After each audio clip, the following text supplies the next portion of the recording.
যদি বড় হাতের বি থাকে তাহলে বুঝতে হবে সেটা কি বাইট, আর ছোট হাতের বি থাকলে সেটা বুঝতে হবে কি বিট। একটা হলো মেগা বাইট পার সেকেন্ড, আর একটা হলো কি মেগা বিট পার সেকেন্ড। বুঝতে পারছো সবাই? একটা হলো মেগাবাইট পার সেকেন্ড, একটা হলো কি মেগা বিট পার সেকেন্ড। খেয়াল করুন পরীক্ষার হয়ে কিছু দেওয়া আছে, মানে ট্রান্সফার রেটের জন্য দুটো ইউনিট ইউজ হয়। একটা হলো বিপিএস মানে বিট পার সেকেন্ড, এমটা বাদ দিয়ে দিতে পারি, ধরেন এম তো অপশনাল হিসাব। একটা ধরেন বিপিএস, আর একটা হলো কি বড় হাতের বিপিএস আর ছোট হাতের বিপিএস। বড় বানালো কি বাইট পার সেকেন্ড, আর এটা কি বিট পার সেকেন্ড। এক বাইট সমান 8 বিট, এটা তো জানেন সবাই কম বেশি।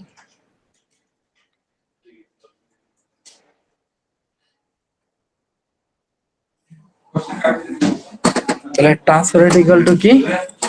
ট্রান্সফার রেট হচ্ছে প্রতি সেকেন্ডে আমাদের যে সিস্টেম আছে সে কি পরিমাণ ডাটা ট্রান্সফার করতে পারে, সেটা ট্রান্সফার রেট।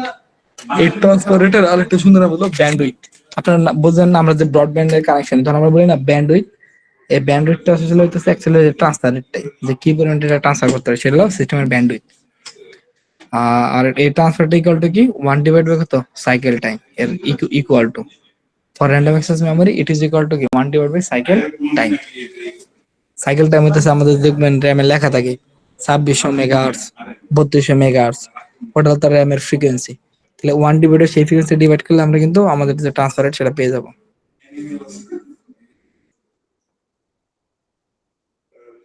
এখানে ফর্মুলা আছে, এই ফর্মুলা দিয়ে আমি অনেককে ম্যাথ করাইছি, ডিসেকশন তো ম্যাথ করাইছি ফর্মুলা দিয়ে, তাই না? জি স্যার, আপনি করিয়েছিলেন। জি স্যার। তাহলে দেখেন এখানে মেমোরি ক্ষেত্রে টোটাল যে টাইমটা লাগে একটা রিড রাইট অপারেশন জন্য সেই টাইমটা দেখানো হয়েছে। এখানে টিএন এটা হচ্ছে টোটাল টাইম, এন পরিমাণ ধর একটা ফাইলের সাইজ হচ্ছে এন, তাহলে সেই ফাইলটা রিড করতে আমার টোটাল কি টাইম লাগবে সেটা হলো আমার হলো TN equal to TA. TA হচ্ছে আমাদের কি এভারেজ অ্যাক্সেস টাইম, টিএ কি আমাদের average access time plus N হইতেছে আমাদের total file size divide by R হচ্ছে আমাদের কি ট্রান্সফার রেট। তো এটা খুব সহজেই বুঝাই, যারা বি সেকশনে আছে তারা বিশেষ করে ভালো মতো খেয়াল করেন, যারা সেকশন বিতে আছেন। ধরেন আমার কাছে একটা ফাইল আছে, সেই ফাইলটা হচ্ছে আমার হলো 500 বিটের, কত বিট 500 500। মেগাবিটের একটা ফাইল আছে, ফাইল সাইজ হলো 500 মেগাবিট, 500 মেগাবিট হলো আমার ফাইল সাইজ, বুঝতে পারছেন? আর আমার ট্রান্সফার রেট আর হইতেছে আমার কত, ফাইল সাইজ দিলাম কত এন, আমাদের এন হচ্ছে কত 500 মেগাবিটের ফাইল, আর আমাদের ট্রান্সফার রেট হচ্ছে কত 5 এমবিপিএস। আর আপনারা বলেন এই ফাইলটা রিড করতে আমার কি পরিমাণ টাইম লাগবে?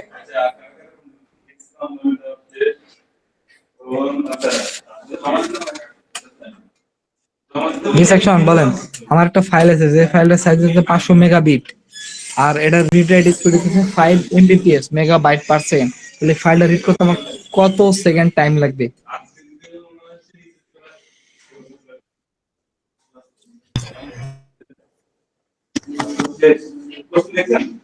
Sir 12.5 second. কত লাগবে? 12.5 সেকেন্ডস। 0.5 সেকেন্ড শিওর আপনি? জি স্যার, 12.5 সেকেন্ডস। তার কি অ্যানসার ঠিক আছে?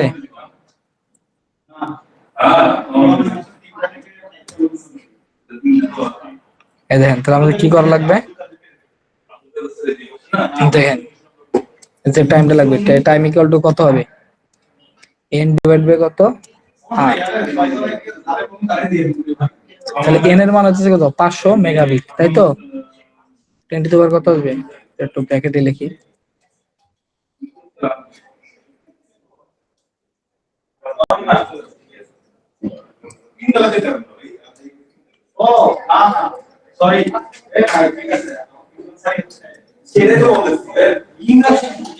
ডিভাইড বাই কত, এই ফাইল সাইজ হচ্ছে আমার কত 500 মেগাবিট, এই কারণে দেখেন আমার 10 টু দি পাওয়ার কত 6 আছে, আর নিচে যার আছে সেটা কত আবার 5 মেগাবাইট পার সেকেন্ড, 5 এম মান আবার কত 10 টু দি পাওয়ার কত 6 এ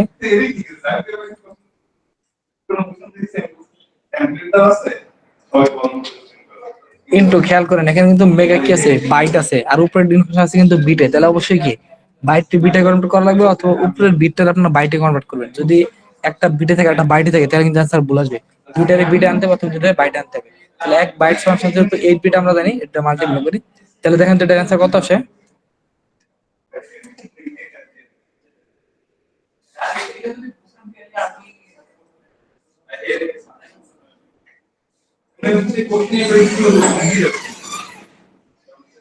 এটার অ্যান্সার কত ছিল 12.5 আমাদের।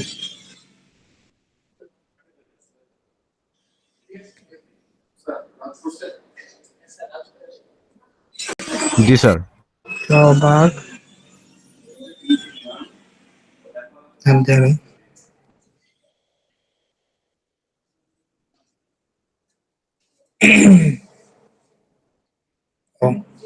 স্যার 12.5 আসে।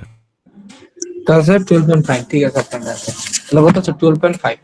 এখন আমাদের স্লাইড 3 তে আসেন। এটা সেম টু সেম ম্যাথই। দেখেন ওইটার ক্ষেত্রে দেন আমাদের ফাইল সাইজ ছিল কত 5 500 মেগাবিটের, আর আরবি ভ্যালু ছিল কত 5 মেগাবাইট পার সেকেন্ড। তাহলে আমি যখন ইন্ডিভিজুয়াল আরবি করবো তাহলে আমি কি পাই দেবো, আমাদের যে ফাইল ট্রান্সফার টাইমটা পাই দেবো। এর সাথে জাস্ট আমরা অ্যাক্সেস টাইমটা যোগ করে দেবো, তাহলে আমাদের টোটাল টাইমটা পেয়ে যাবো। দেখছেন এই যে এন ডিভাইড বাই আর, আমরা কিন্তু যখন এই যে যে জিনিসটা করছি এন ডিভাইড বাই আর, এটা কিন্তু অ্যাপ্লাই করছি। যে আমাদের ফাইলের কি ট্রান্সফার টাইমটা, এই ট্রান্সফার টাইমের সাথে যদি আমরা শুধুমাত্র অ্যাক্সেস টাইমটা যোগ করে দেই তাহলে আমাদের টোটাল টাইমটা আইসা পড়বে। এই যে অ্যাক্সেস টাইম একটা কনস্ট্যান্ট টাইম, নরমাল সেটা কি পরীক্ষা পদ্ধতি কি থাকবে, দেওয়া থাকবে, অথবা হয়তো এই পিএম এর ভ্যালু এগুলো বাকি সব দেওয়া থাকবে, হয়তো অ্যাক্সেস টাইম এভাবে বের করা যায়। স্যার এই জায়গাতে 10 টু দি পাওয়ার 6 দিয়ে, স্যার এই জায়গাতে 10 টু দি পাওয়ার 6 দিয়ে কেন গুণ দিলাম, মানে জাস্ট 500/40 দিলেই তো হয়। এই যে মেগ আছে এই কারণে, ও আচ্ছা, মেগা মানে তো 20 ধরছি এখানে, এই স্যার জায়গায় ধরে না দিলে তো এটা কেন নিয়ে আসি মেগা মেগা মানে কাটাকাটি দুইটাই যেত। তো মেগা আর কি। দুইটাই মেগা আছে, হ্যাঁ আপনি এটা স্কিপ করতে পারতেন, কিন্তু ধরেন অনেকে তো না বুঝতে পারে, এই কারণে আমি করে দিচ্ছি আর কি। ধরেন এই যে মেগা আছে আর এক জায়গায় গিগা আছে, আর আমি যদি এই জায়গায় তাদেরকে এটা উল্লেখ করে না দেখে, তারা তো পরীক্ষা ওটা স্কিপ করে যাবে, এই কারণে বলছি। যেহেতু মেগা মেগা আছে উপরে নিচে আলটিমেটলি কাটাকাটি যায়, লেখাও যায় না লেখাও তা, কিন্তু ধরেন এক জায়গায় আছে মেগা এক জায়গায় আছে গিগা, তখন যদি আপনি স্কিপ করে দেন তখন তো কি হবে, ভুল হবে। এই কারণে আর কি সেফটিমূলক ভাবে আমি শেষ দুইটাই মানে ডিটেলস এটা খাইলাম আর কি, তাতে কেউ ভুল না করে। তবে বলতে হবে যে ক্লাসে আমরা তো এটা আসলে মেগার জন্য আমাদের 10 টু দি পাওয়ার 6 আছে। স্যার হ্যাঁ আচ্ছা, এখানে আরেকটা জিনিস লক্ষণীয় যে স্যার এখানে তো 1024 মানে ওই 1024 তো এটা ইউজ হয়। ও যেটা বলতেছেন আর কি না, হ্যাঁ এখন একটা বিষয় খেয়াল করেন, এই যে আমরা এখানে লিখছি 10 টু দি মেগা মানে 10 টু দি পাওয়ার 6 থাকছে না, এটারে যদি আমরা আবার ডেসিমালে প্রেজেন্ট করি, ধরেন ডেসিমাল বাইনারি রিপ্রেজেন্ট করি 2 টু দি পাওয়ার 10 এর ইকুইভ্যালেন্ট, আবার সেটা 1024। নরমালি আমরা মেগা বলতে ধরেন 10 টু দি পাওয়ার 6 এ বুঝাইতেছি, কিন্তু আমাদের কম্পিউটার যখন দেখবেন, যখন বলি আমরা যে কত এক্সিবিশন কত, তখন কিন্তু আমরা 1000 মেগা বলেন, তখন বলি 1024। এর একটা টার্ম আছে যেটা আমরা যখন 10 এর পা রাখি তখন এই 24টা বাদ চলে যায়, আর যখন 2 এর ফর্মে রাখি তখন সেই 24টা এসে পড়ে আর কি। আর আপনারা যদি মন চায় ওটাও রাখতে পারেন, এটা রাখতে পারেন, খুব বেশি ডিফারেন্স আসবে না, সমস্যা নেই, মার্কস দিয়ে দেবো। মেগা মানে 10 টু দি পাওয়ার 6 হলো সেফ আর কি। কিন্তু আমরা যখন কম্পিউটার হিসাব করি তখন আমরা তো নর্মালি 2 এর পাস পার্ট অনেক বেশি পছন্দ করি। মানে মেগা ইকুয়ালটা কত 2 টু দি পাওয়ার হলো 20, আর 2 টু দি পাওয়ার 20 যখন নেবেন তখন সেটা কত 1024 এর ধরনের ডাবল হয়ে যাবে আর কি। মানে এখানে আমরা আসলে 1000 ধরতেছি তো, কিন্তু যখন আপনি এরকম 2 এর পারে নেবেন তখন সেটা 1000 জায়গায় আসে কত 1024। 24 একটা ডিফারেন্স থাকে আর কি। এখানে যে অধীনে ক্লাসে বলছেন যে এখানে একটু ডিফারেন্স হয়, সমস্যা নেই, আপনারা 2 এর ফর্ম ধরে করতে পারবেন অথবা এরকম 10 এর ফর্ম ধরে করতে পারবেন, আপনার যেটা ভালো লাগে।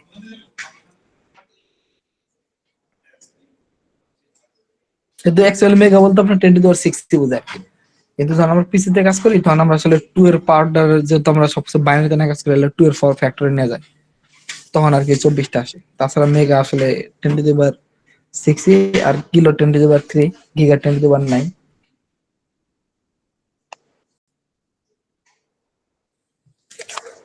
আরেকটা বিষয় খেলো টাইমটা আছে কিন্তু সেকেন্ডে, আর আপনাদের দেখা গেলো অ্যাক্সেস টাইমটা ধরেন আমি হয়তো মিলি সেকেন্ডে দিচ্ছি, তখন এই অ্যাক্সেস টাইমটা কিসে সেকেন্ডে কনভার্ট করে না লাগবে, তারপর দুটো যোগ করবেন, একটা মিলি সেকেন্ড আর একটা সেকেন্ডের কিন্তু অ্যাডিশন করলে অ্যান্সার ভুল আসবে।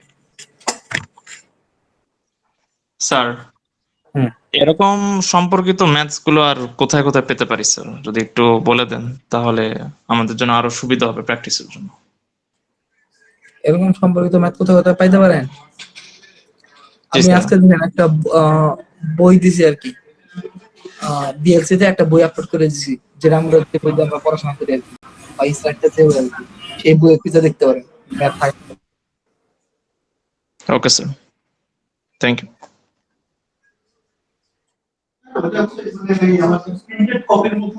হুম। তারপর যে মেমোরি হায়ারকি, মেমোরি হায়ারকি তো বললাম, এটা খুবই ইম্পর্টেন্ট। এটা হচ্ছে ধরেন একটা পিরামিডের মতো, পিরামিডের নিচের সাইডে কি থাকে, অনেক বেশি প্রশস্ত থাকে, আর উপরে কি অনেক বেশি কি থাকে, ন্যারোয়ার থাকে আর কি। আহ যারা নিচে দিয়ে থাকে পিরামিডের, তাদের সাইজ থেকে অনেক বেশি বড়, তাদের ক্যাপাসিটি অনেক হাই। আর যারা উপরে দিয়ে থাকে তাদের ক্যাপাসিটি অনেক কম। কিন্তু একটা কথা আছে না, ছোট মরিচে ঝাল বেশি, এর অবস্থা সেরকম।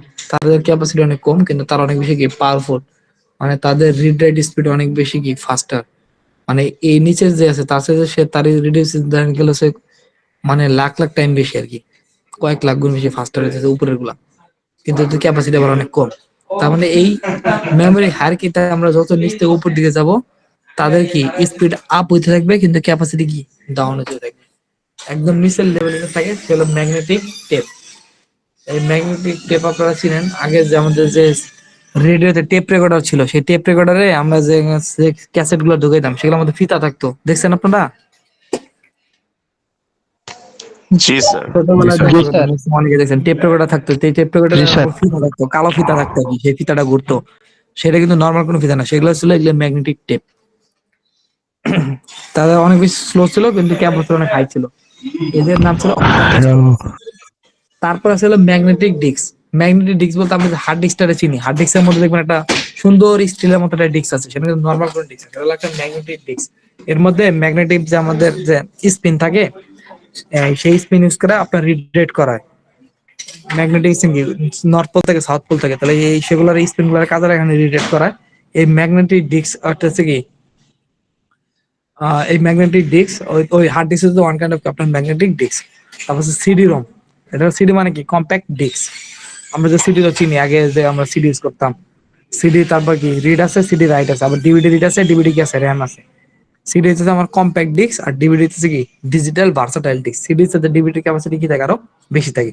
তাহলে magnetic disk, CD ROM, CD write, DVD read write, DVD RAM, এর হইতেছে আমাদের আউটবোর্ড স্টোরেজ। এদের ক্যাপাসিটি ম্যাগনেটিক টেপের সাথে কম, কিন্তু কি এই উপরে যারা আছে এদের সাথে কি আবার কি ক্যাপাসিটি কি বেশি। আর যদি আমরা স্পিড চিন্তা করি তাহলে ম্যাগনেটিক টেপের স্পিড বেশি, কিন্তু কি ওই যে উপরে যারা আছে তাদের কি স্পিড কি কম। এরা আউটবোর্ড স্টোরেজ, কারণ কেন কি এরা মাদারবোর্ডের সাথে কি থাকে না, ইন্টিগ্রেটেড থাকে না। এদেরকে আমাদের আলাদা করে কি করা লাগে, টার্মিনালে অ্যাড করা লাগে। এই কারণে এরা হচ্ছে আউটবোর্ড স্টোরেজ। তারপর আছে ইনবোর্ড মেমোরি। ইনবোর্ড মেমোরি যেটা আমাদের কি মাদারবোর্ডের সাথে থাকে, অথবা আমাদের যে চিপ, আমাদের যে মাইক্রোচিপ থাকে তার বোর্ডে, লোকাল বোর্ডে ইন্টিগ্রেটেড করা থাকে। এর আন্ডারে আবার দেখেন কি আছে, মেন মেমোরি আছে। মেন মেমোরি বলতে আমরা র্যাম কে বুঝি। তার উপরে আছে ক্যাশ মেমোরি, তার উপরে আছে কি রেজিস্টার। এই তিনটার মধ্যে আবার দেখেন সবচেয়ে বেশি ফাস্টার কে, একদম রেজিস্টার অনেক বেশি ফাস্টার, সে একদম সিপিইউ ক্লক স্পিডে কাজ করতে পারে, কিন্তু তার ক্যাপাসিটি খুবই খুবই খুবই কম।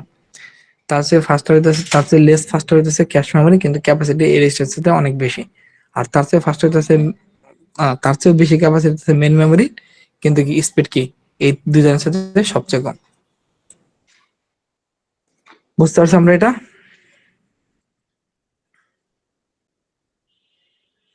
তারপর আছে ক্যাশ মেমোরি প্রিন্সিপাল। এর একটা কথা বলি, এখানে যে ডায়াগ্রামটা আছে এটা কিন্তু ক্যাশ মেমোরি প্রিন্সিপালের ডায়াগ্রাম না, এটা হচ্ছে আমাদের এখানে যে ডায়াগ্রামটা আছে সেই ডায়াগ্রামটা হচ্ছে আমাদের ক্যাশ মেমোরি অর্গানাইজেশনের ডায়াগ্রাম। আপনারা এটা আবার প্রিন্সিপাল মনে করেন না, প্রিন্সিপাল ডায়াগ্রাম পরে আসবে। এটা হলো কি ক্যাশ মেমোরি অর্গানাইজেশন, যেখানে লেখা আছে 3 লেভেল ক্যাশ অর্গানাইজেশন, এটা সিঙ্গেল ক্যাশ অর্গানাইজেশন। যখন একটা সিপিইউ আর মেন মেমোরির মাঝখানে একটা মাত্র ক্যাশ মেমোরি থাকে, তখন সেটা বলে single cache organization. Cache memory কেন ইউজ করা হয় এটা পরীক্ষা আসতে পারে, বলেন ক্যাশ মেমোরি কেন ইউজ করা হয়, বি সেকশন থেকে বলেন।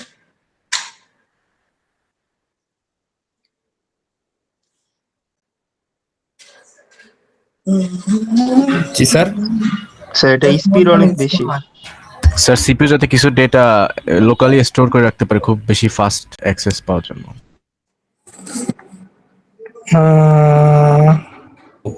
হ্যাঁ, এটা হয়েছে, কিন্তু একদম প্রপারলি হয় নাই। স্যার আমরা যখন হচ্ছে মাল্টিটাস্কিং করি সেই মাল্টিটাস্কিং এর ইয়েগুলো ফাস্ট অ্যাক্সেস করার জন্য আর কি স্যার। স্যার ক্যাশ মেমোরিটার মূলত এটা হচ্ছে যে এটা ক্যাশটা হিট করতে পারে তাড়াতাড়ি, আর হচ্ছে গিয়ে মানে ক্যাশ হিট সিপিইউ। তো আমার লাভ কি? জি স্যার। ক্যাশ হিট তো করতে পারে তা তো বুঝলাম, কিন্তু ক্যাশ হিট কেন করা লাগবে আমার, এটাই তো fact। স্যার এটা সিপিইউ স্যার তার ডাটাটাকে খুঁজে পায় তাড়াতাড়ি স্যার, আর সবকিছু স্মুথলি হয়।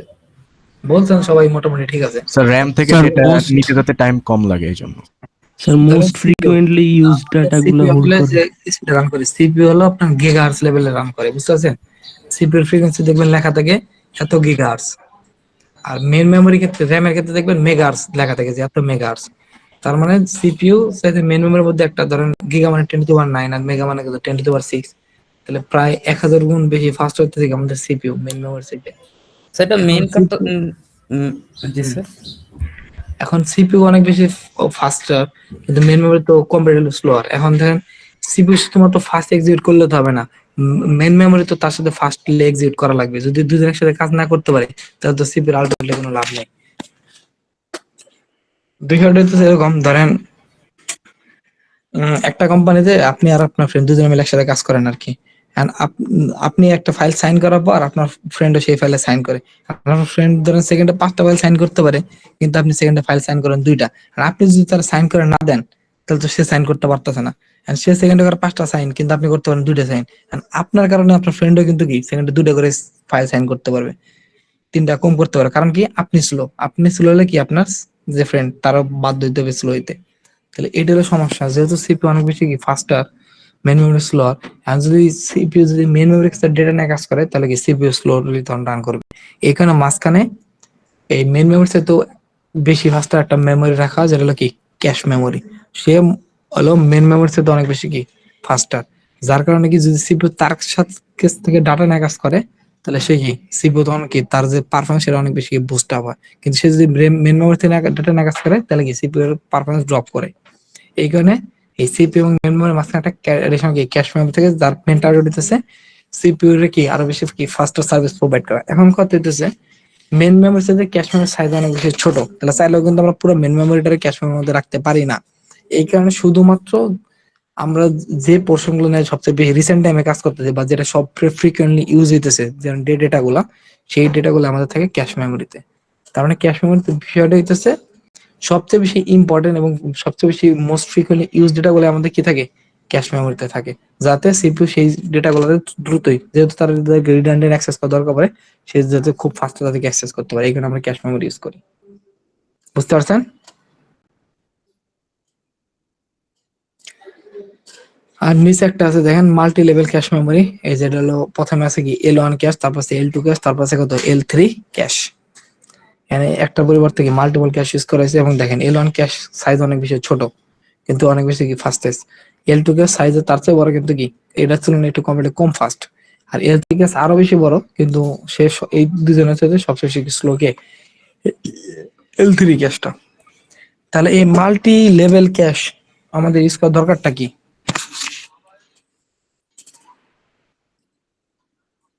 কার কোন আইডিয়া আছে কেন মাল্টি লেভেল ক্যাশ ইউজ করি? দেখবেন আমরা যখন কোনো সিপিটিভি কিনে লেখা থাকে L1 cash, L2 smart cash, এরকম দেখবেন টার্ম লেখা থাকে অনেক।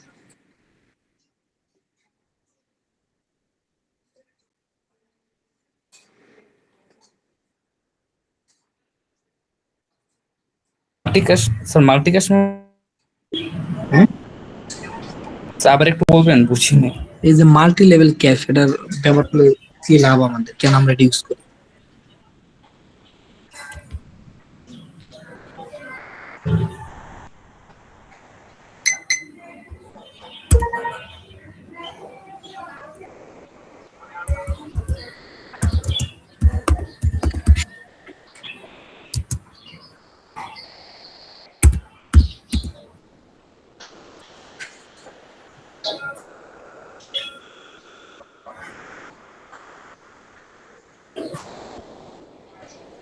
এটার দরকারটা হইতেছে এখানে ক্যাশ কয়টা, একটা, আর এখানে কয়টা, 3টা।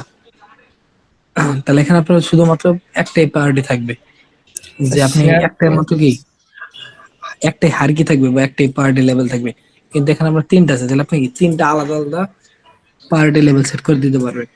যেমন হতে পারে আপনার ধরেন একটা ডেট আছে, ধরেন হয়তো প্রতি মিনিটে 100 বার অ্যাক্সেস করা লাগতেছে, তো সেই ডেটা সবচেয়ে বেশি ইম্পর্টেন্ট, তার আপনি এল1 ক্যাশে রাখলেন। তারপর দেখা গেলো তার চেয়ে কম ইম্পর্টেন্ট যেগুলো হয়তো সেকেন্ডে মিনিটে হয়তো আপনার 50 বা 60 বারের মতো অ্যাক্সেস হয়েছে, তাদেরকে আপনি কি এল2 ক্যাশে রাখলেন।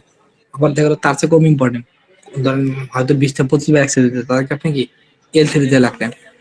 আর যারা একদম আরো কম হয়েছে তাদেরকে আপনি হয়তো কি মেন মেমোরিতে রাখলেন। তো আপনি এখানে আলাদা আলাদা তিনটা কিন্তু কি করতে পারতেছেন, পার্টি লেভেল সেট করতে পারতেছেন। কিন্তু আপনি যে যখন সিঙ্গেল ক্যাশ ইউজ করবেন তখন কি আপনি এই কাজটা করতে পারবেন, এরকম আলাদা আলাদা পার্টি লেভেল সেট করতে পারবেন? না স্যার। তার মানে যখন আমরা মাল্টিপল ক্যাশ ইউজ করি তখন কিন্তু আমরা ডেটা অনুযায়ী তাদের ইম্পর্টেন্স অনুযায়ী তাদের কি কি আলাদা আলাদা হায়ারার্কিতে রাখতে পারি, যে সবচেয়ে ইম্পর্টেন্ট গুলো এই হায়ারার্কি থাকবে, তারপরে গুলো এখানে থাকবে, তারপরে গুলো এখানে থাকবে। কিন্তু যারা ধরেন যদি সিঙ্গেল ক্যাশ ইউজ করি তাহলে কিন্তু জাস্ট একটাই মাত্র লেভেল থাকবে বা একটাই মাত্র পার্টি লেভেল থাকবে। এই কারণে আমরা মাল্টিপল ক্যাশ ইউজ করি, যেটা কি বিষয়টা আরো বেশি প্রিডিফাইন আর কি, যে আমরা তাদেরকে ইম্পর্টেন্স অনুযায়ী আলাদা আলাদা ভাবে কি করতে পারবো, অর্গানাইজ করতে পারবো। কিন্তু সিঙ্গেল ক্যাশে কিন্তু সেটা পসিবল না, এখানে মাল্টি লেভেল ক্যাশ ইউজ হয়। তারপর হলো ক্যাশ মেমোরি প্রিন্সিপাল, এখানে তো সে হচ্ছে মেন ক্যাশ মেমোরি প্রিন্সিপাল। এখানে কথা হচ্ছে না, দেখে আমি ডাইরেক্ট একটা ডায়াগ্রাম দেখাবো। ক্যাশ মেমোরি প্রিন্সিপালের ক্ষেত্রে দেখ এই ডায়াগ্রামটা ইম্পর্টেন্ট। যখনই ক্যাশ মেমোরি প্রিন্সিপাল বলবে আপনার ফার্স্টে ডায়াগ্রাম ডাকবেন, যদি লেখা আছে ক্যাশ ফিড অপারেশন, এটা এটা আসলে ক্যাশ ফিড অপারেশনে ক্যাশ মেমোরি প্রিন্সিপালের মধ্যে পড়ে। আপনারা কি করবেন, ফার্স্টে ডায়াগ্রাম ডাকবেন ক্যাশ মেমোরি প্রিন্সিপালের মধ্যে, তারপর এটা আপনারা যেমন এইবার একটু ছোট ভাবে 2-1 লাইন এক্সপ্লেন করলেই হবে, কিন্তু এই ডায়াগ্রাম আমাকে ম্যান্ডেটরি। কিভাবে কাজ করে বলি আমি আপনাদেরকে। ধরেন কোন একটা ডেটা দরকার সিপিইউ এর, সেই ডেটাটা ফার্স্টে কোথায় খুঁজবে, স্টার্ট ও receive address R A from কি সিপিইউ, তাহলে সিপিইউ একটা অ্যাড্রেস জেনারেট করছে আর একটা ডেটা দরকার, এন্ড সেই ডেটা সে ফার্স্টে করবে কোথায়, ক্যাশ মেমোরিতে। ইজ ব্লক কন্টেনিং আরে, মানে আরে অ্যাড্রেসের জন্য যে ব্লকটা আছে সেটা ক্যাশ মেমোরিতে আছে কিনা, সে সেটা ক্যাশ মেমোরিতে ফার্স্টে কি খুঁজবে। সে সেটা কি খুঁজে পাইতে পারে, আবার কি নাও পাইতে পারে। যদি পায় তাহলে ইয়েস, আর না পেলে কি নো। ক্যাশ মেমোরিতে ইনফরমেশন খুঁজে পাওয়াটা বলে ক্যাশ হিট। এই বি সেকশন বলেন ক্যাশ মেমোরিতে কোন ইনফরমেশন আমি খুঁজে পাই সেটা কি বলে, ক্যাশ ইট। Cache hit. আর যদি কোন ইনফরমেশন না খুঁজে পাই সেটা বলে কি ক্যাশ মিস। তোমার সিপিইউ একটা ইনফরমেশন একটা অ্যাড্রেস জেনারেট করলো ইনফরমেশন খোঁজার জন্য, সেই ইনফরমেশন সে ফার্স্ট করবে ক্যাশ মেমোরিতে। ক্যাশ মেমোরিতে যদি সেটা পায় সেটা হলো ক্যাশ হিট, তার মানে সেটা ক্যাশ মেমোরিতে আছে, তখন সে সরাসরি ক্যাশ মেমোরিতে সেই ডেটাটা কি করবে, দ্রুততম সময়ের মধ্যে অ্যাক্সেস করবে। আর যদি না পায় তখন সেটা হবে কি ক্যাশ মিস। মিস করলে তার সেই ইনফরমেশনটা কোথায় খোঁজা লাগবে, মেন মেমোরিতে। তাহলে সে দেখেন অ্যাক্সেস মেন মেমোরি ফর কি ব্লক কন্টেনিং আরে, সেই মেন মেমোরিতে সেই ব্লকটারে কি খুঁজবে, খোঁজাবে সেই ব্লকটারে, সে দুটা কাজ করবে। এই ইনফরমেশনটা সে সিপিইউ, যেহেতু সিপিইউ ইনফরমেশন দরকার, সেই ইনফরমেশনটা কি সিপিইউ নিজের কাছে নেবে এবং তার একটা কপি কি ক্যাশ মেমোরিতে সেভ করে রাখবে, যাতে নেক্সট টাইম যদি আমার সেই ডেটা দরকার পড়ে তাহলে আমার আর মেন মেমোরিতে যাতে না যাওয়া লাগে, সেটা সরাসরি আমি যদি ক্যাশ মেমোরিতে তত অ্যাক্সেস করতে পারি। এই যে অ্যাক্সেস মেন মেমোরি ফর কি ব্লক কন্টেনিং কি আরে। তারপর আমি কি আসলাম, অ্যাক্সেস ক্যাশ লাইন ফর কি মেন মেমোরি ব্লক। তারপর কি আমি যেহেতু আমি ইনফরমেশনটা মেন মেমোরিতে নিতেছি, তাহলে কি সেটার একটা কপি আমার কি ক্যাশ মেমোরিতে সেভ করা লাগবে, যাতে নেক্সট টাইম আমি আর এই জিনিসটা মেন মেমোরিতে রিড না করা লাগে, সরাসরি আমি ক্যাশ মেমোরিতে নিতে পারি। এই কারণে সে ক্যাশ মেমোরিতে একটা জায়গা ফাঁকা করছে। অ্যালোকেট ক্যাশ লাইন, মানে ক্যাশ লাইন মধ্যে একটা জায়গা সে ফাঁকা করছে ওই মেন মেমোরি ওই ব্লকটার জন্য। করার পর একটা কপি নিজের কাছে নিয়ে গেছে CPU, load main memory block into কি এই যে ডেলিভার আরে ওয়ার্ড টু কি সিপিইউ। আর একটা কপি কি করছে, এটা ক্যাশ মেমোরিতে সেভ করে রাখছে ফিউচার ইউজের জন্য। তারপরে এন্ড হয়ে গেছে। বুঝতে পারছেন? এই জিনিসটা এখানে লেখা আছে কথাবার্তা, ক্যাশ মেমোরি প্রিন্সিপালের মধ্যে এই কথাবার্তা লেগে ডায়াগ্রামটা এক্সপ্লেন করা, যে প্রথমে সে ক্যাশ মেমোরিতে সেটা খুঁজবে, যদি ক্যাশ মেমোরিতে সেটা খুঁজে না পায় তখন সেটা কি ক্যাশ মিস হবে। ক্যাশ মিস হলে সে কি এই ইনফরমেশন সরাসরি রিড করবে মেন মেমোরি থেকে এবং এর একটা কপি কি সে ক্যাশ লাইনে সেভ করে রাখবে ফিউচার ইউজের জন্য। এভাবে ক্যাশ মেমোরি প্রিন্সিপালটা কাজ করে।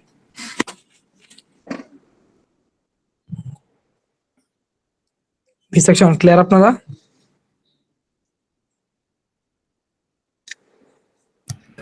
জি স্যার। এটা কিন্তু সবচেয়ে বেশি ইম্পর্টেন্ট কোশ্চেন। মিডিয়া আসা, মিডিয়া এই টাইপের কোশ্চেন আসার খুব সম্ভাবনা আছে।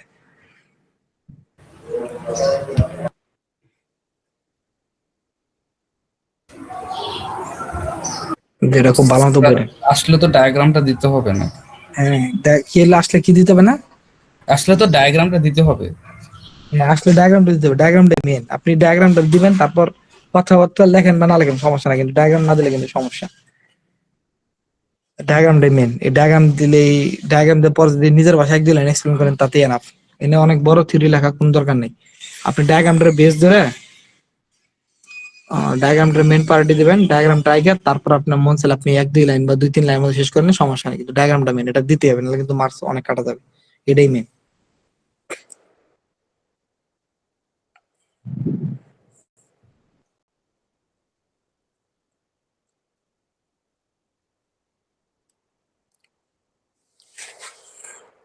তারপর হচ্ছে ক্যাশ মেমোরি স্ট্রাকচার।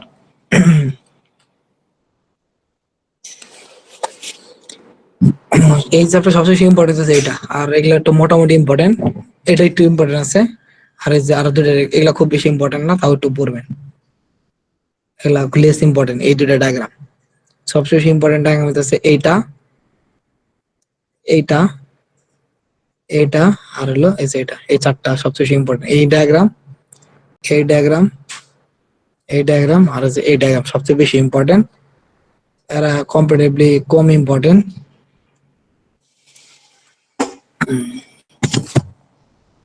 একবার দেখা যায় cache memory structure. Cache memory স্ট্রাকচারটা কিরকম? এটা হচ্ছে আমাদের কি মেন মেমোরি, এটা আমাদের কি মেন মেমোরি। দেখছেন মেন মেমোরি এরকম 0 1 2 3 এরকম লেখা আছে, এগুলো হলো মেমোরি অ্যাড্রেস ব্লক। এগুলো হলো আমাদের কি এক একটা যে মেমোরিতে বাইটটাকে আমরা শিখেছিলাম ওয়ার্ড, এগুলো ওয়ার্ড অ্যাড্রেস 0 1 2 3 4, এগুলো হলো কি এক একটা ওয়ার্ডের অ্যাড্রেস। নর্মালি আমরা ক্লাসে যখন ই কোর্স হাইব্রিড বুঝতে পারছিলাম, তখন বলছিলাম যে নর্মালি আগের যে সিস্টেম গুলো ছিল তাদের ক্ষেত্রে 2 বাইট নিয়ে আপনার এক একটা ওয়ার্ড তৈরি হয়, 2 বাইট সমান 1 ওয়ার্ড। কিন্তু এটা আসলে ভ্যারি করতে পারে, বিভিন্ন সিস্টেমের জন্য বিভিন্ন হতে পারে, কোনটা 2, কোনটা 4, কোনটা 8, 16, 64 এরকম হতে পারে। কিন্তু আগের যে পুরান সিস্টেম সেখানে 2 বাইট সমান 1 ওয়ার্ড কনসিডার করতো। তাহলে যে 0 1 2 3 এগুলো হচ্ছে আমাদের কি এক একটা ওয়ার্ডের অ্যাড্রেস। এবং ধরেন কিছু সংখ্যক ওয়ার্ড না তৈরি একটা ব্লক। এটা সিস্টেম টু সিস্টেম কি করে ভ্যারি করে, কোনটা হয়তো 4টা ওয়ার্ড না একটা ব্লক হতে পারে, কোনটা তো 16টা ওয়ার্ড না একটা ব্লক, কোনটা 64 ওয়ার্ড না একটা ব্লক হতে পারে। তাহলে দেখেন এই যে কতগুলো ওয়ার্ড, এখানে কে সংখ্যক ওয়ার্ড না তৈরি আমার এক একটা ব্লক। এটা একটা ব্লক, এই যে ব্লক, এই যে এটা আমার একটা ব্লক। এখন কত হইতেছে, আর এটা হলো আমাদের কি ক্যাশ মেমোরি। এই ক্যাশ মেমোরি থেকে লাইন, এই যে এটা 0 number line, 1 number line, 2 number line, dot dot dot রেখে এটা C-1 লাইন। যদি ক্যাশের সাইজ হয় C, তাহলে লাস্ট অ্যাড্রেস হবে কত, 0 থেকে শুরু করে লাস্ট অ্যাড্রেস হবে কত, C-1। এখন এই যে যে ই থাকে আর কি, ক্যাশ মেমোরিতে দুটো পোর্শন থাকে, একটা হলো ট্যাগ আর একটা কি ব্লক। দেখছেন দুটো পোর্শন আছে লাইনে, একটা হলো কি ট্যাগ, ট্যাগ, আর একটা কি আমাদের ব্লক, আর এটা হলো কি লাইন নাম্বার 0 1 2 3। এই ব্লকের সাইজ, এই যে ধরেন একটা ব্লক লেখা আছে, এই ব্লকের সাইজ আর এখানে যে ব্লক আছে, এখানে কে সঙ্গে ওয়ার্ড না থাকে একটা ব্লকে, দুটোর সাইজ কি পরস্পর কি সমান। তার মানে এখানে যদি এই ব্লকে কি কে ওয়ার্ড যদি ক্যাপাসিটি হয়, এখানে যে লাইন আছে এই লাইনের মধ্যে একটা ব্লক আছে, দেখছেন এই ব্লকের ক্যাপাসিটি কত হইতে হবে কে ওয়ার্ড। এটা যদি 16 ওয়ার্ডের ক্যাপাসিটি হয় ব্লকের, এই ব্লকের ক্যাপাসিটি কত হবে 16 ওয়ার্ড হইতে হবে। একটু কম হইতে পারে না, বেশি হইতে পারে না, এটা স্ট্রিক্টলি মেনটেন করা লাগে, এটা রুলস। তার মানে আমাদের মেন ক্যাশ মেমোরি থাকে কি লাইন থাকে, লাইনের দুটো পার্ট থাকে, একটা থাকে ট্যাগ আর একটা থাকে কি ব্লক। তারপরে এই যে লাইনের যে ব্লক ক্যাপাসিটি আর আমাদের মেন মেমোরি ব্লক ক্যাপাসিটি কি হয় সেম হইতে হয়, বা লেন্থটা সেম হইতে হয়। এর ক্যাপাসিটি যদি 10 ওয়ার্ড হয়, এর ক্যাপাসিটি করতে হবে 10 ওয়ার্ড হবে, একটু কম হইতে পারে না, একটু বেশি হইতে পারবে না। আর এই ট্যাগ বিটের দরকারটা কি, এখানে একটা নাম লেখা আছে ট্যাগ, এটা কেন দরকার আমি বলি। আমরা জানি মেন মেমোরি সাইজ বড় না ক্যাশ মেমোরি সাইজ বড়? মেইন মেমোরির। Main memory. size বড়। তাহলে আমাদের পক্ষে তো চাইলেও পুরো ক্যাশ মেন মেমোরি ক্যাশের মধ্যে রাখা সম্ভব না। এটা কি সম্ভব কখনো? সম্ভব না। যদি সম্ভব হতো তাহলে আমাদের মেন মেমোরি কি দরকার পড়তাম, আমরা তো ক্যাশ মেমোরি রাখতে পারতাম, জাস্ট আমরা মেন মেমোরি স্কিপ করতাম। সম্ভব না। তার মানে শুধুমাত্র মেন মেমোরির কিছু পোর্শন আমরা কিন্তু কি করতে পারি, বা কয়েকটা ব্লকে আমরা কি করতে পারি ক্যাশ মেমোরিতে রাখতে পারি। সবগুলা ব্লকে কিন্তু আমাদের কিন্তু এই ক্যাশ লাইনে রাখা পসিবল না। তাহলে হয়তো আমি এই ব্লকটা রাখলাম, অথবা আমি হয়তো এই ব্লকটা রাখতে পারলাম, আমাদের তো ক্যাপাসিটি লিমিটেড। তাহলে সিস্টেম আসলে কিভাবে বুঝবে যে আমার যে এই লাইনটা আছে 0 নাম্বার লাইন, এই লাইন আসলে আমার মেন মেমোরির কোন ব্লকটা বসছে, সেটা কি 1 নাম্বার ব্লক বসে, সেটা 10 নাম্বার ব্লক, না সেটা 100 নাম্বার ব্লক? এটার মধ্যে সিস্টেম বুঝবে কেমনে? এই সিস্টেম বুঝবে সেটা ট্যাগ বিট দেখে। ট্যাগ বিট এটা স্যার একটা কি এর মতো, আপনারা যে ডেটাবেস তো করছেন, ডেটাবেস আমরা যে ফরেন কি পড়তাম না, ফরেন কি কি করতো, দুটো টেবিলের মধ্যে রিলেশন ডিফাইন করতো, বা একটা টেবিলের সাথে আরেকটা টেবিলে কি রিলেশন সেটা কি করতে ইন্ডিকেট করতো। তাহলে ট্যাগ বিট হচ্ছে এরকম, অনেকটা এরকমই ম্যাপিং এর কাজ করে, যে এখানে যে ব্লকটা আছে এই ব্লকটা আসলে মেন মেমোরির কয় নাম্বার ব্লক, এটা কি 1 নাম্বার ব্লক, না 2 নাম্বার ব্লক, 3 নাম্বার ব্লক, সেই জিনিসটা আইডেন্টিফাই করতে পারে আমরা এই ট্যাগ বিট দেখে। বুঝতে পারছেন? এই ট্যাগ বিটটা আসলে ম্যাপিং এর কাজ করে, যে অ্যাকচুয়ালি আমার এত নাম্বার লাইনে আমার মেন মেমোরি কয় নাম্বার ব্লকটা বসছে সেটা আইডেন্টিফাই করে আমাদের ট্যাগ বিটটা। বুঝতে পারছো সবাই?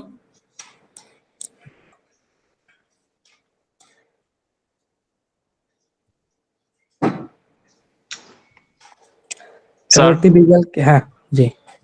স্যার যেখানে ছিল ওই যে লাইন নাম্বার, এটা কি তাহলে কি সে প্রান্ত যেখানে আমরা যে স্লটে বসানোর সময় স্লটের যে অংশটা ডেবে যায় বা স্লটের মধ্যে ঢুকে যায় সেই অংশটাই, এটা কি সেই লাইন নাম্বার বা ওই ট্যাগ লাইন? না, ট্যাগ তো লাইন না, ট্যাগ হলো কয়েকটা বিটের সমন্বয়। লাইন হলো যেরকম নরমাল লাইন 0 1 2 3 এরকম সিরিয়াল আছে, কিন্তু এই যে আচ্ছা ট্যাগ বিট আলাদা আলাদা। ট্যাগ বিট হচ্ছে আইডেন্টিফাই করতে হবে, একটা না কিছু বিট থাকে, ধরুন 3টা অথবা 4টা বিট থাকে। এই বিটটা মেইনলি ইউজ হয় এই যে এখানে যে ব্লকটা আছে সেই ব্লকটা, এটা আসলে ব্লকটা কি, মেন মেমোরি কয় নাম্বার ব্লক, সেটা কি 1 নাম্বার ব্লক, না 3 নাম্বার ব্লক, না 4 নাম্বার ব্লক, এটা বোঝার জন্য ইউজার ট্যাগ বিট। এটা কয়েকটা বিটের সমন্বয়। আর লাইন তো পুরো জাস্ট সিরিয়াল করে, যে 0 1 2 3 লাইন। ও আচ্ছা স্যার, আমি যেটা বলতে চাচ্ছিলাম স্যার, যে এই যে যে ট্যাগ মানে যে অংশটা একটু শেড করা আছে স্যার, এই হ্যাঁ, অংশটাই কি স্লটের ভিতরে যায়? কোন স্লটের ভিতরে যায়? মানে ওই যে র্যামের স্লটের ভিতরে বা মেমোরির যে আলাদাটা স্লট বা যেটা থাকে সেটার মধ্যেই কি তাহলে সেটার দিক, সেটাই কি ওখানে যায় এই ট্যাগের যে অংশটা সেট করা থাকে? কথা বুঝি না, শেড করা অংশ যায় বলতে কোথায় যাবে সে? আচ্ছা স্যার, ওই যে র্যাম স্লট অথবা মেমোরি স্লটের ভেতরে ওই যে মাদারবোর্ডের ভেতরে আমরা যেটা দেখি। ক্যাশ তো কখনো মেন মেমোরির মধ্যে যায় না, মেন মেমোরি কন্টেন্ট ক্যাশের মধ্যে যায়। ধরেন আমি বুঝে আপনারে, এটা এলো এক, যেমন 0 1 2 করে এটা কি কে পর্যন্ত আছে, তাহলে কে সংখ্যক ওয়ার্ড নামের একটা ব্লক তৈরি হয়েছে, সেটা দিলাম ফার্স্ট ব্লক। সেটা কয় নাম্বার ব্লক? First block. সেই ফার্স্ট ব্লকটা ধরেন আমার 2 নাম্বার লাইনে কি হয়েছে, ম্যাপিং হয়েছে, 2 নাম্বার লাইনে আসছে। এখন সিপিইউ বুঝবে কেমনে, ধরেন সে সিপিইউ সার্চ করতেছে 0 1 2 এরকম 2 তে এসে বসেলো, এখন সে বুঝবে কেমনে 2 তে যে আমার যে ব্লকটা আছে সেই ব্লকটা আমার আসলে কি, এটা আসলে এই যে 2 তে যে ব্লকটা আছে এটা আসলে আমার মেন মেমোরি কয় নাম্বার ব্লক, সেটা তার যদি না বুঝে সে আইডেন্টিফাই করবে কেমনে যে আমি যারা খুঁজতেছি তারা আমি পাইছি কিনা? সে এখানে কিছু ট্যাগ বিট আছে, যেমন এই যে ব্লকটা আছে না, এই প্রত্যেকটা ব্লকে একটা ইউনিক সিগনেচার আছে, সেই সিগনেচার ভ্যালুটা আমার এখানে ট্যাগ থাকে, সেই ট্যাগ দিয়ে সে আইডেন্টিফাই করতে পারে যে এই 2 নাম্বার লাইনে আমার যে ব্লকটা আছে সেই ব্লকটা আসলে মেন মেমোরির 1 নাম্বার ব্লক। এভাবে সে বুঝতে পারে, মানে একটা সিগনেচার বিট আছে কিছু প্রত্যেকটা। এটা আপনি যখন আমি অ্যাড্রেসিং বলবো তখন বুঝতে পারবেন, সেই সিগনেচার বিট গুলো থেকে সে আইডেন্টিফাই করে যে আসলে এখানে যে ব্লকটা আছে সেই ব্লকটা আসলে মেন মেমোরি কয় নাম্বার ব্লক।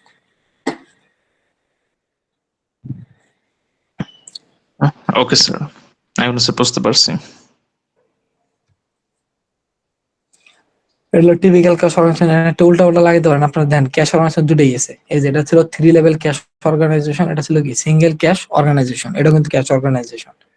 আর এখানে আছে টিপিক্যাল ক্যাশ অর্গানাইজেশন, এটা টিপিক্যাল ক্যাশ অর্গানাইজেশন, মানে কমন ক্যাশ অর্গানাইজেশন। এক্ষেত্রে দেখেন কি থাকে, কিছু না, এটা হলো আমাদের প্রসেসর। আর আমাদের 3টা বাস সম্পর্কে আমরা অলরেডি পড়াইছি, একটা হলো কি অ্যাড্রেস বাস, ডেটা বাস, আর একটা কি কন্ট্রোল বাস। দেখছেন 3টা বাস আছে, অ্যাড্রেস বাস, কন্ট্রোল বাস, আর একটা কি ডেটা বাস। আর এটা হচ্ছে আমাদের সিস্টেম বাস। সিস্টেম বাস কাকে কাকে কানেক্ট করে? সিস্টেম বাস কানেক্ট করে আমাদের প্রসেসরকে এবং মেন মেমোরিকে, বা যাকে আমরা র্যাম নামে চিনি, এই দুজনকে কানেকশন করে আমাদের কি সিস্টেম বাস। তাহলে প্রসেসর, অ্যাড্রেস বাস, কন্ট্রোল বাস এবং ডেটা বাসের সাথে কি সিস্টেম বাসের সাথে কি থাকে, কানেক্টেড থাকে। এবং এই 3টা বাসের মিডলে থাকে আমাদের কি ক্যাশ মেমোরি। দেখেন প্রসেসর, এখানে আছে সিস্টেম বাস, প্রত্যেকে কানেক্ট হচ্ছে কি অ্যাড্রেস বাস, কন্ট্রোল বাস এবং কি ডেটা বাস, এবং এই 3টা বাসের ঠিক মিডল পয়েন্টে থাকে কি আমাদের ক্যাশ মেমোরিটা থাকে। আর এখানে দেখেন অ্যাডিশনাল আরো 2টা বাফার আছে, অ্যাড্রেস বাফার আছে। অ্যাড্রেস যে buffer memory one kind of cache memory. তাহলে অ্যাড্রেস বাফারে কাজ হইতেছে আমাদের যে অ্যাড্রেস গুলো জেনারেট করে সেই অ্যাড্রেস গুলো কি টেম্পোরারি সেই স্টোর করে রাখে। একরকম হচ্ছে ডেটা বাফারে কাজ হইতেছে আমাদের যে ডেটা গুলো আসে বা রিডেটা তাদেরকে সে প্রয়োজন মতো যদি ওভারফ্লো না হয় সেই স্টোর করে রাখে টেম্পোরারি। বুঝছি আমরা? জি স্যার। তারপর এটা লাগবে না, যেটা লাগবে হ্যাঁ ক্যাশ অ্যাড্রেস। ক্যাশকে আমরা দুই ভাগে ভাগ করতে পারি, একটা লজিক্যাল ক্যাশ আর একটা কি ফিজিক্যাল ক্যাশ। এটা আমি সেকশন 2 তে মানে ভালো মতো বুঝাইছিলাম যে কিভাবে ফিজিক্যাল ক্যাশ এবং লজিক্যাল ক্যাশ কাজ করে। সেকশন বি বলে নাই, বুঝাই নাই, লং সেকশনে বুঝাইছি।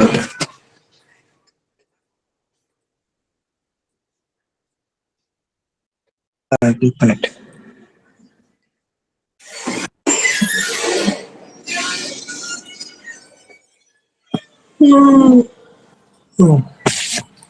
দেখেন প্রসেসর, এটা স্লাইড টু তে নিয়ে যাই।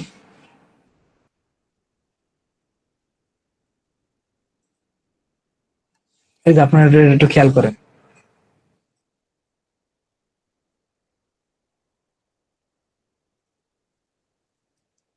এই যে দেখছেন এখানে অ্যাড্রেস আছে 300, 301, 302, দেখছেন?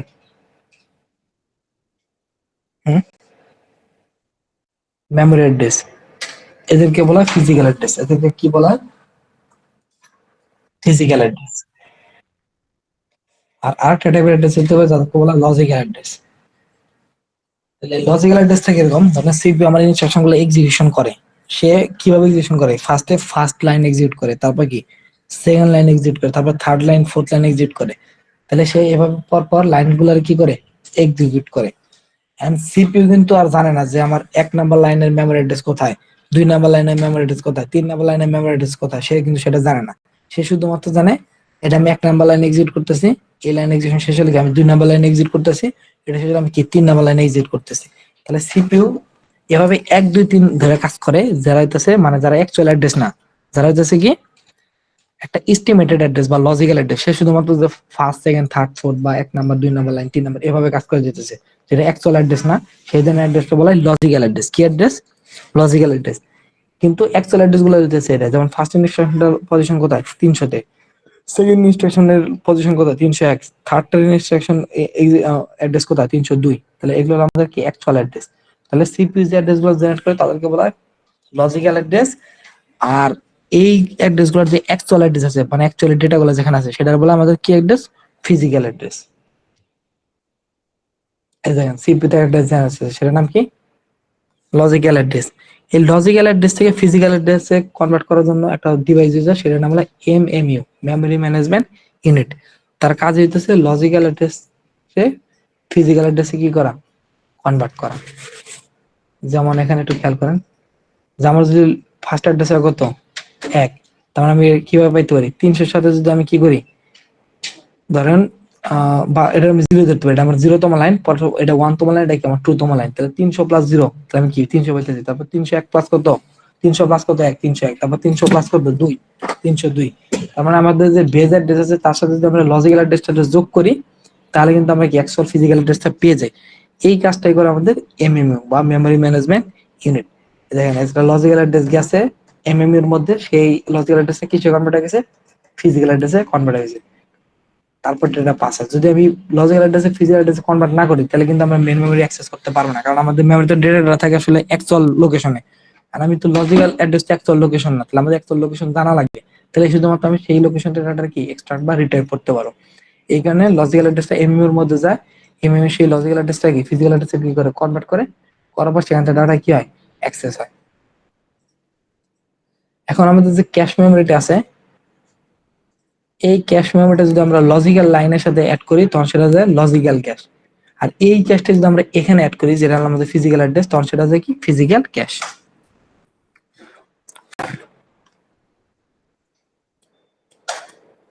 জাস্ট কিছুই না, কিন্তু জাস্ট পজিশনের উপর আপনার সেটা কি লজিক্যাল লাইনে অ্যাড আছে না ফিজিক্যাল লাইনে। যদি লজিক্যাল লাইনে অ্যাড থাকে তাহলে লজিক্যাল ক্যাশ, আর ফিজিক্যাল লাইনে অ্যাড থাকে সেটা কি ফিজিক্যাল ক্যাশ।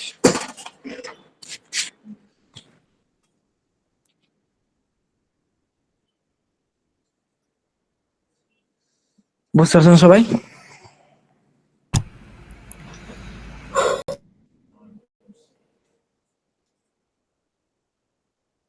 আরেকবার একটু বলে দিই কি কি ইম্পর্টেন্ট। মেমোরি পারফরমেন্স ইম্পর্টেন্ট, এই ম্যাথটা ইম্পর্টেন্ট, এই ডায়াগ্রাম ইম্পর্টেন্ট, এই ডায়াগ্রাম ইম্পর্টেন্ট। মেমোরি প্রিন্সিপাল বললে এই ডায়াগ্রামটা অনেক বেশি ইম্পর্টেন্ট। তারপর মেমোরি স্ট্রাকচারটা ইম্পর্টেন্ট। আর মেমোরি রিড অপারেশন বললাম, এটা হচ্ছে ক্যাশ অর্গানাইজেশন, খুব বেশি ইম্পর্টেন্ট না, মোটামুটি পড়বেন, এটা খুব বেশি ইম্পর্টেন্ট না।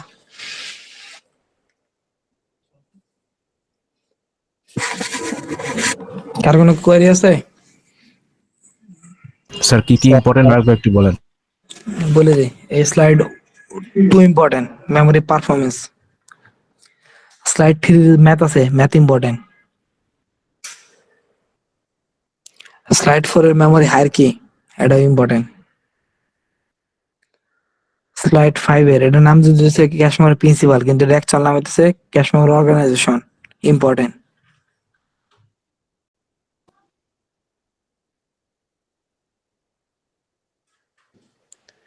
তারপর ক্যাশ মেমোরি প্রিন্সিপাল, হ্যাঁ ক্যাশ মেমোরি প্রিন্সিপাল ইম্পর্টেন্ট। এই যে এই লেখাগুলো লিখবেন শর্টকাটে, আর এই যে ডায়াগ্রাম ডাকবেন, এই ডায়াগ্রাম দিয়া তারপর এই লেখাটা এত বড় লিখতে হবে না, শর্ট করে মেন পয়েন্টের 2-3 লাইন লিখলে এনাফ। তারপর ক্যাশ মেমোরি স্ট্রাকচার, এটা ইম্পর্টেন্ট।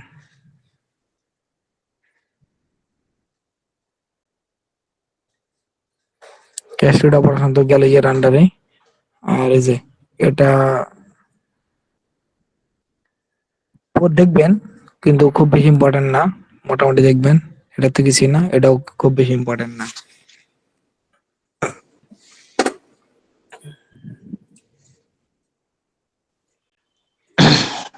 আর স্যার বাকি স্লাইড গুলো? বাকি যে 12-13, জি স্যার। এটা যে আপনি নিজে তো পড়তে পারেন, খুবই ভালো। আপনি ফাইনালের জন্য আগে থাকবেন, ওটা মিডের জন্য নাই। ও আচ্ছা, 11 পর্যন্ত মিডের জন্য, ওটা যে আপনি নিজের দায়িত্ব পড়েন, কোনো সমস্যা নেই। ফারাস থাম। ওকে। না জাস্ট এমনি এগুলো আস্ক করছি, তেমন কিছু না।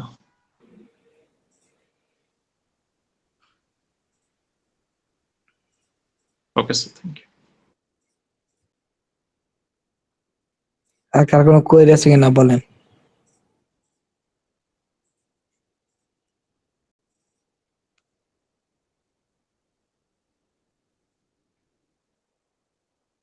নাই স্যার। আচ্ছা, তারা সবাই ভালো থাকেন। আর এই যে সেকশন ডি, আপনাদের কুইজের স্লাইড 2 এর উপর কুইজ হবে, এটা ডেট কবে বলেন? স্যার ইউনিভার্সিটি খোলার পর, মানে ইউনিভার্সিটি খোলার পরে, তো পরে তো দেখবেন যে ক্লাসই নাই, পরে যে ওই ডেটটাই বলেন, খোলার পরে ডেট কবে? স্যার এই যে লাস্ট ক্লাসে হতে পারে। ওই ডেটটাই আমার বলেন। স্যার এক্সাম যদি 22 তারিখে হয়, রবিবার।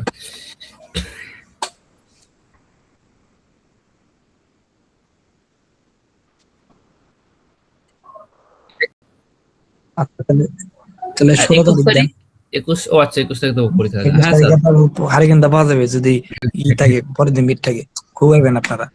তাহলে 16 তারিখ ডেট ধরে রাখেন।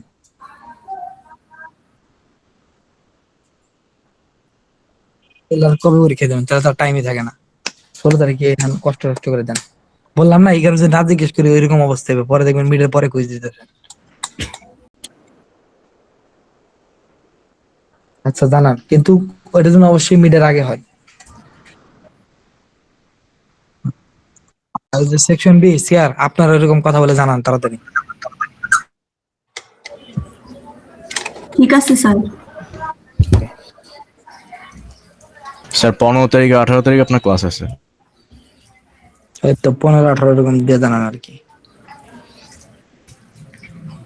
সি সেকশন 16 তারিখে দিবে, তারা ডেট জানা দিচ্ছে আমাদেরকে, তারা 16 তারিখ দিবে।